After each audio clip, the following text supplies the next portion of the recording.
Here's the Phoenix model blank die. It is a functioning model that produces a hood outer. So in this model, you'll see some identification markings that are similar to a die in a stamping plant, full-size die.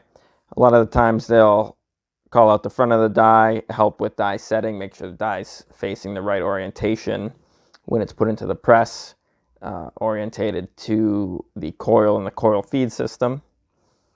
You can see we also have the upper, lower, and total weight of the die stamped on there. It's important to know because when we're lifting dies, cranes have certain capacities, high-lows have certain capacities. We want to make sure we're lifting the die within that capacity of those cranes and high-lows. It's also common to see part names, part numbers. Here's some representation of the part number and the part name outer hood. We have lift pins here, used for separating the die outside of the press, picking it up with the crane. You can see dies will have various methods of doing this. These ones have pins. Others will have a large tapped hole where a bolt can go into, or eye hooks, something of that nature. And it's all for moving the die around the shop. You can see the cutouts on the upper and lower of the shoes. This is for clamping onto the press ram for the upper and the bolster for the lower. Some places use screws to bolt it on, and other places have more complicated hydraulic systems that can automatically clamp dies. If we flip the die around, you can see the back side of the die. Here we have where the material flows into. You can see the guarding, which was all the way around. So what happens here is a coil is fed through this opening here, and it helps guide the material in and make sure we're at the right die height. So now I'm going to open up the die and we'll go through some of the basic components that make up a blank die.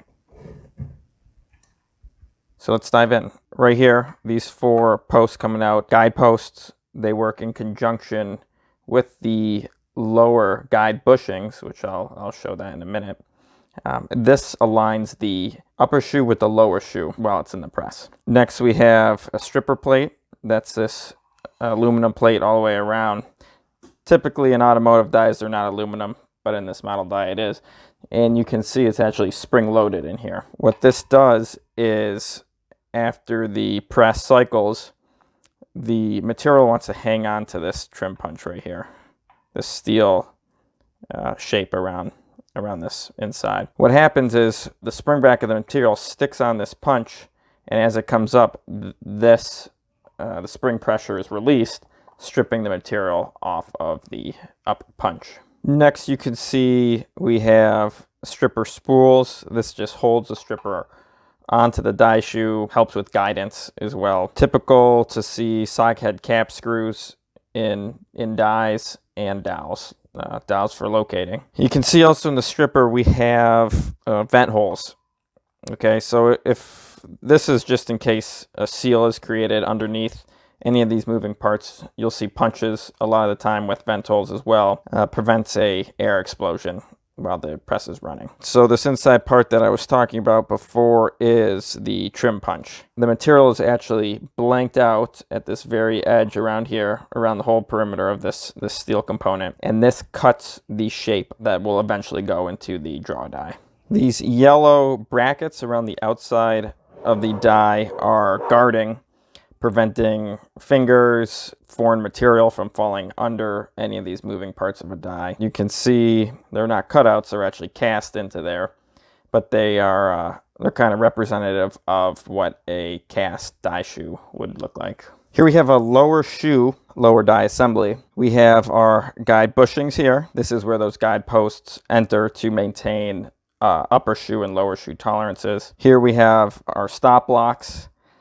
Stop blocks are supported all the way through the die, so in the event that the ram is set too low, it prevents damage to the die. A lot of the times stop blocks will have a 40 thou, 50 thou, 1 millimeter slot ground in the center. That's used for die setting. They'll put a piece of lead in there and bring the press ram down until we're 10 thou above that step or right on that step sometimes. We also have the die steel, lower die steel. It's another cutting tool, typically made of some type of tool steel, and you can see it has the same perimeter offset a bit larger than the punch to facilitate the blank size that we want. So that's the basic components of a blank die. You can see a lot of blank dies are not very complicated. They can be, but design typically wants less moving parts, less complicated die, makes it easier to build. There's a lot less likelihood of odd things happening during production. If you have any questions, I can be reached at john.derodorian, DERADOORIAN @thephxway.com.